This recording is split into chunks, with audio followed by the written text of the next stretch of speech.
പല സഹോദരങ്ങളും ശ്രദ്ധിക്കാത്ത മറ്റൊരു കാര്യമാണ് ഈ പറയുന്നത്. രോഗിയുടെ അരികിൽ പോയി മറ്റുള്ള വർത്തമാനങ്ങൾ പറഞ്ഞു പിരിഞ്ഞു പോരുന്നു. മരണാസന്നനായ രോഗിയാണെങ്കിൽ അവിടെ നെടുവീർപ്പും വെപ്രാളവും ചുടുനിശ്വാസവും അതുപോലെ തന്നെ ഖേദപ്രകടനവും സഹതാപവാക്കുകളും ഒക്കെ പറയുന്നു. അതുകൊണ്ടൊന്നും കാര്യമില്ല കേട്ടോ.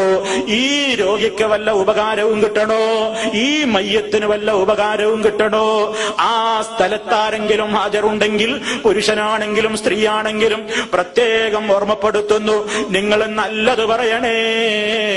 ഈ മയ്യത്തിന് വല്ല ഉപകാരവും കിട്ടണോ, ആ സ്ഥലത്താരെങ്കിലും ഹാജരുണ്ടെങ്കിൽ പുരുഷനാണെങ്കിലും സ്ത്രീയാണെങ്കിലും പ്രത്യേകം ഓർമ്മപ്പെടുത്തുന്നു, നിങ്ങൾ നല്ലത് പറയണേ, നല്ലത് പറയണേ, നല്ല കാര്യത്തിന് അല്ലാഹുവിനോട് ചോദിക്കണേ. ഫഖൂലു ഖൈറാ, നിങ്ങൾ നല്ലത് പറയണം എന്നല്ലേ ഹദീസിലുള്ളത്. ഏറ്റവും വലിയ നല്ല വാക്ക് ഖുർആനല്ലേ. ഖൈറുൽ കലാമി കലാമുല്ലാഹ്, വർത്തമാനങ്ങളിൽ വെച്ച് ഏറ്റവും മുന്തിയ വർത്തമാനം അല്ലാഹുവിന്റെ കലാമല്ലേ.